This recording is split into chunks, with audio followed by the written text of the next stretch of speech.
Just 24 hours ago, this country stood on the brink of cataclysm. After weeks of slow escalation and without a single vote from the Congress, the United States came within minutes of war with Iran. In response to the destruction of an unmanned drone, American forces nearly launched an airstrike on Iranian targets. According to some reports, our planes were literally in the air. But in the end, it didn't happen. The president pulled back. This morning, he explained why. They came and they said, sir, we're ready to go. We'd like a decision. I said, I want to know something before you go.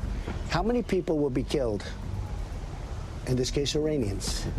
I said, how many people are going to be killed? Sir, I'd like to get back to you on that.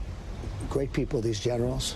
They said, came back, said, sir, approximately 150. And I thought about it for a second. I said, you know what? They shot down an unmanned drone, plane, whatever you want to call it. And here we are sitting with 150 dead people that would have taken place probably within a half an hour after I said go ahead. Yeah. And I didn't like it. I didn't think it was proportionate. How many people will be killed? The most basic of all questions, but a question that's too rarely asked by leaders contemplating war. 150 people wiped off the planet in retaliation for a broken drone. Every one of them, the president reminded his staff last night, someone with a family. The whole thing, in the end, offended his sense of decency. He said This was a Merry Christmas from Vladimir Putin. The Russian military says it launched a long-range, nuclear-capable hypersonic missile which hit its target 4,000 miles away near the border with Kazakhstan. Now, hypersonic missiles can travel 20 times the speed of sound, making them a challenge for any U.S. missile defense systems. And as you mentioned, Russian President Vladimir Putin witnessed the launch firsthand. He called the test an excellent New Year's gift to his nation. The new avant-garde missile system is invincible for today's and future air defense systems and missile defense systems. This is a big success and a big victory. Putin says he will deploy this type of missile next year, but he wasn't the only one watching today. U.S. officials tell me American spy satellites orbiting the Earth also witnessed the launch. Dana? And what are they saying at the Pentagon? Dana, they say that the U.S. military does very similar tests. About 4 times a year, the U.S. Air Force launches intercontinental ballistic missiles from Vandenberg Air Force Base in California, which travel 4,000 miles into the South Pacific. Now, the officials here say these hypersonics are nothing to worry about because the U.S. military has its own hypersonics it's working on, and it tests them, and they are coming. The same officials say, why would the Russians or anybody like the Chinese launch a missile at the United States when the U.S. military has its own nuclear arsenal, like these Ohio-class ballistic missile submarines, which carry 24 Trident D5 ballistic missile. Each of these missiles have multiple independent warheads. A number of these boomers are underwater at all times, capable of launching nuclear missiles at hundreds of cities around the world. The U.S. also has 400 nuclear missiles in the ground in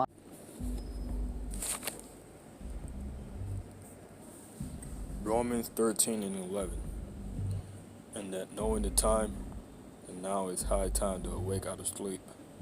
For now is our salvation nearer than we believe. The night is far spent, the day is at hand. Let us therefore cast off the works of darkness, and let us put on the armor of light. Now, we're called to watch the times and to see the times that we're in. And now we've been seeing on the news, we've been seeing on the, on the forefronts that these other nations, let me label a few of them, like Iran, North Korea, China. They're all gone up against the United States. And Iran right now, they don't fear the United States because they have the same capabilities. They have the same weapon structure, these missiles, these intercontinental missiles, you see, so they don't fear the United States. The scriptures say, let the strong say that, let the weak say that I'm strong.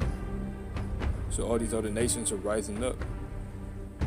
They're playing their part in the prophecies, you see. And we got to stay awake, man. The scriptures say, let us not sleep as do others. You see, when we're given this truth, we're given this light, this eyesight. See, we're brought up from the valley of dry bones into this truth. And when you awaken, when you come into this truth, it's like you are revived. You know, you were once dead, but now you're revived. Now you gotta keep watching. You gotta put off the old man. You gotta do the things that are required of you to stay, stay alive in the spirit. It says, let us walk in the spirit and let us not fulfill the lust of the flesh. You see, so it's the spirit that quickeneth. You see.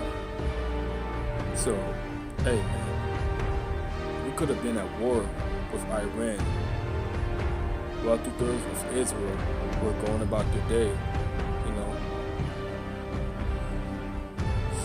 in their lust, not realizing that we're in the end times, like war is at hand. You see? And we're being this truth. You gotta separate yourselves, man.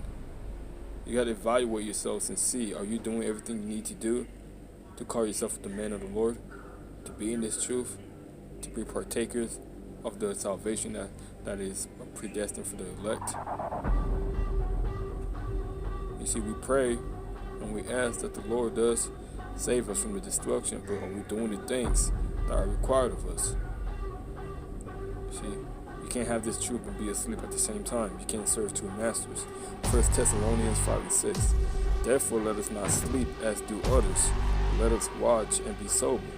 For they that sleep in the night, and they that be drunken are drunken in the night. So we're not supposed to be sleeping, man. We're in the time of war.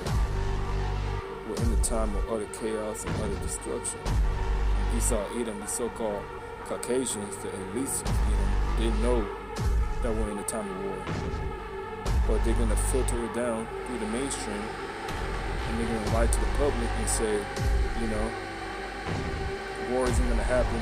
They're going to lie and say that the United States are trying to evade war, when it's the opposite of that. These elites, they want a national crisis to happen. They want war to take place so they can usher in the new world order. And we knowing that they're not going to succeed because the hearts of the kings are in the hand of Yahweh Bahashim Yahweh Shai. We understand that. And all they're doing is playing into the hands of Yahweh Bahashim Yahweh Shai. You see, now we got to play our parts.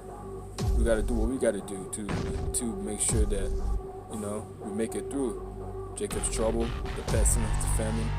Think about all that stuff, man. Luke 21:28. And when these things begin to come to pass, then look up and lift up your heads, for your redemption draweth nigh. Now, all these things that are happening in the world is just proving to us that these prophecies are coming to pass, and we're in the last end of this story. We all understand that this is a movie that the Most High Yahweh has created. We're in the last portion of it. We're almost at the ending credits. You see? So then, being at the last end, we gotta prove ourselves to be worthy to escape the judgment, because a lot of our people are gonna die, man. 2/3 is a big number. That's when it says only a remnant shall escape, shall be brought to the fire. The 144 and the 1/3. You see? So don't put off day to day, man. Get your mind right now. You see, if you're in this truth and you're watching this video, get your mind right. Don't tarry, man. For the scripture say, in your security, so should sudden destruction come, you should be taken up in the day of wrath. Just paraphrasing. You see, let me get that actually. Ecclesiasticus 5:7. Make no tarrying to turn to the Lord and put off from day to day. That means if it's the Spirit is calling you to go out there and feed the sheep, that's what you got to do. If you're not making videos, hey, get on it, man. Faith without works is dead, man. So while the famine of the word is still, it's not fully here, so we still got to push this truth. Still got to feed the flock. It says, for suddenly shall the wrath of the Lord come forth, and in thy security thou shalt be destroyed and perish in the day of vengeance. You see? Because the Most High has set us up as watchmen. He wants us to be vigilant. He wants us to make our calling short. So in doing that, you can't be sleeping. You see, now there may be times you take breaks, but it shouldn't be going on from a day or two to a week. You should be vigilant. You should be vigilant in this truth, man. You see, because Isaiah 62:6 it talks about how Yahweh Bahashem Yahushua has set up watchmen upon the walls of Jerusalem, and they're going to prophesy day and night, and they're never going to hold their peace. That's our job. You see, let me actually get there. Isaiah 62:6. I have set watchmen upon thy walls, O Jerusalem, which shall never hold their peace day nor night. Ye that make mention of the Lord, keep not silence. You see? Do the videos. Go out there, feed the sheep. Edify yourself through the scriptures. Pray, fast. All these things are going to be accounted for as your works. You know Yahweh Bahashem Yahushua is not unrighteous to forget your works, man. Every little thing that you do to help this truth is going to be accounted towards you, towards your spiritual bank account. So keep striving to do that, man. Don't sleep. Don't give up. You know, it says, woe to him that has lost patience, man. So if we lose patience in this thing, hey, man, you were never the elect to begin with. It says, gotta hold fast which thou hast until the end. And you shall be rewarded with that crown. So hey, you gotta endure to the end, man. And we're getting close to the end. Why would you want to fall out the truth this late? It doesn't make sense. You see? Why would you want to fall out this late? It doesn't make sense, man. But hey, keep striving, man. Before I close out, let me read the scripture again. Luke 21:28. And when these things begin to come to pass, then look up, lift up your heads, for your redemption draws nigh. You see, Yahushua is coming back, man. He's coming back. Don't lose faith. Don't lose hope. Continue to endure. And with that, man, I want to give all praises to Yahweh, Bahashem Yahushua, Bahashem Kakadash. Double honors to our elders and apostles, the great millstone. Much respect to you brothers out there pushing this word, making your calling short, and keep striving. Keep make diligent to make your calling short. And almost out of this nightmare. So with that, I'd like to say shalom.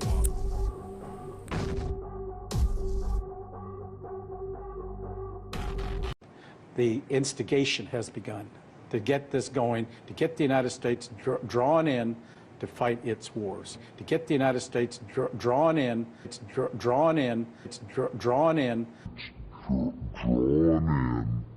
to fight its wars. Therefore, hear ye the counsel of the Lord, that he hath taken against Babylon, and his purposes, that he hath purposed against the land of the Chaldeans. Surely the least of the flock shall draw them out. Surely he shall make their habitation desolate with them. At the noise of the taking of Babylon, the earth is moved, and the cry is heard among the nations.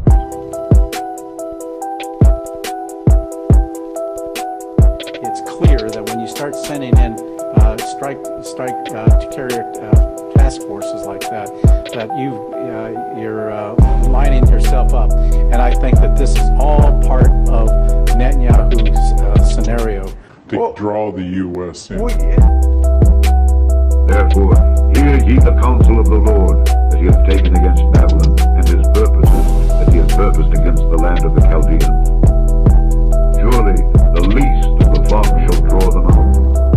Surely he shall make their habitation desolate with them.